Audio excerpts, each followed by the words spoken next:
একটা বাসে করে, মিনি বাসে করে, 24 জনের একটা মিনি বাসে করে আমরা ভারতের দিকে যাচ্ছিলাম, বেনাপোল বর্ডার ক্রস করে কলকাতা যাওয়ার জন্য। তো আমরা এখানে রাত্রেবেলা একটু লেট নাইট আমরা রওনা দিয়েছিলাম, কারণ যেহেতু আমরা সকালবেলা ওখানে পৌঁছালে বর্ডার ক্রস করতে পারি, আমাদের বেশি সময় যাতে নষ্ট হয়। তো আমরা এখান থেকে রওনা দেওয়ার পরে আমরা অ্যারাউন্ড 3:30 পরে পদ্মা ক্রস করেছিলাম, ফেরি ক্রস করেছিলাম। ফেরি ক্রস করে কিছুক্ষণ পরেই, মানে জাস্ট 5 or 10 মিনিট আমরা হাইড্রো ড্রাইভ করেছিলাম। তারপর আমরা আমাদের বাসের পিছে থেকে একটা অ্যাম্বুলেন্স প্রচন্ড জোরে হর্ন দিয়ে যাচ্ছে। সো আমাদের যে সুপারভাইজার ছিল সে আমাদের ড্রাইভারকে বলছে যে ভাই আপনি গাড়িটাকে সাইড দিয়ে দেন, ও দেখেন না কত বারবার ইয়ে করছে, হর্ন দিচ্ছে। তো অ্যাজ ইউজুয়াল ড্রাইভার মানুষ, সে অ্যারোগেন্স, না আমি কেন তাকে সাইড দিব। তো আমাদের সুপারভাইজার একবার পিছে ঘুরে দেখলো যে এটা একটা অ্যাম্বুলেন্স। তো সে বললো যে ভাই অ্যাম্বুলেন্স সাইড দিয়ে দেন, রোগী মানুষও থাকতে পারে। তো উনি সাইড দিয়ে দিল, আমার ড্রাইভার সাইড দিয়ে দিল। তো গাড়িটা আমাদেরকে ক্রস করে সামনে চলে গেল। বলে রাখছি যে আমি ফ্রন্ট সিটে ছিলাম এবং আমার সাথে আমার খুব ক্লোজ একজন কলিগ ছিল। আমরা দুজনেই জেগেছিলাম, গল্প করছিলাম।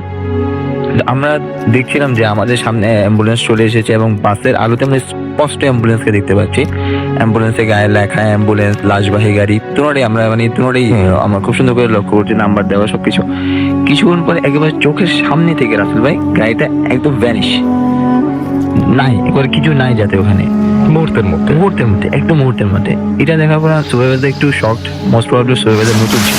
সে ড্রাইভার বলছে ভাই এটা কি হলো?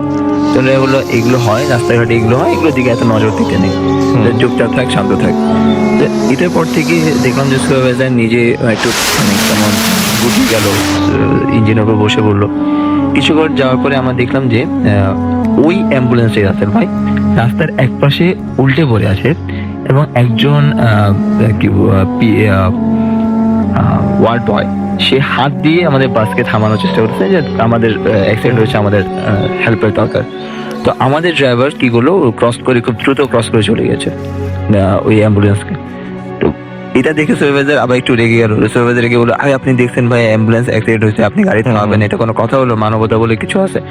তো ড্রাইভার বারবার ওনাকে এটা বোঝাচ্ছে যে ভাই এগুলো নিয়ে তুই মাথায় ঘামাইস না, তুই তো দেখছিস কি হয়েছে। কিন্তু তারপর ওর এটা মাথায় ঢুকতেছে না। তো যেহেতু এই আলাপ এতটুকু চলছে, তো গাড়িটা বেশ অনেকটুকু সামনে চলে গেছে, আমাদের গাড়ি বেশ ফাস্ট ছিল। তো কিছুক্ষণ পরে যখন এই চিল্লাচিল্লি সুপারভাইজার এবং ড্রাইভারের আওয়াজ শুনে কয়েকজন স্যার, আমাদের সিনিয়র স্যার ছিল, ওনারা জেগে উঠছে। তারা জিজ্ঞেস করলেন যে ভাই কি সমস্যা? তো এরকম স্যার আমাদের একটা অ্যাম্বুলেন্স পিছিয়ে দেখলাম অ্যাক্সিডেন্ট হয়েছে, উনি থামাচ্ছে না।